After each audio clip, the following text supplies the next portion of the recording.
In today's video, I'm going to teach you how to add a pop-up size chart to your Squarespace shop. We'll start right inside your Squarespace dashboard. Open your site and head to the Pages panel. We're going to create a dedicated place for your size chart so you can control how it looks and how it opens. Add a new page and choose a blank layout. Give it a clear name like Size Chart, so it's easy to find later in your navigation or when you link to it from product pages. Confirm to create the page, then open it in the editor. On the new page, add a blank section. This gives you a clean canvas without extra text or columns. Inside that section, add a block and choose Image. This is where your size chart will live. Upload your size chart graphic, or select it from your library if you've already uploaded it. Once it appears, click Add to place it on the page. With the image selected, open the design settings for the image block. Here, adjust how the image should display.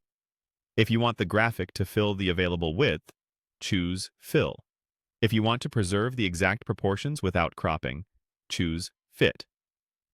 You can also pick a shape option if you need rounded corners or a specific frame, though most size charts look best as a simple rectangle.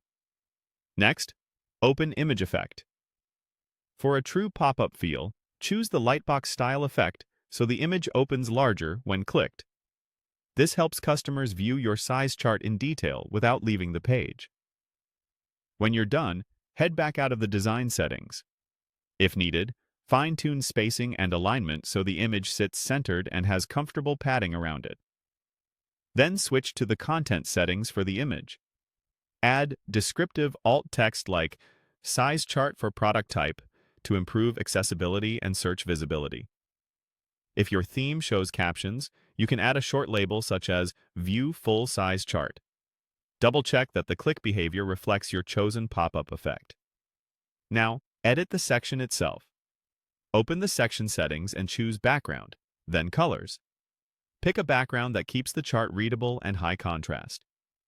A simple, neutral background usually works best. If your image has a white background, avoid bright or patterned section colors that could distract. When everything looks good, save your changes. You now have a clean size chart page with a click-to-enlarge pop-up experience. From here, you can link to this page or image from your product descriptions or buttons so shoppers can quickly find their perfect fit.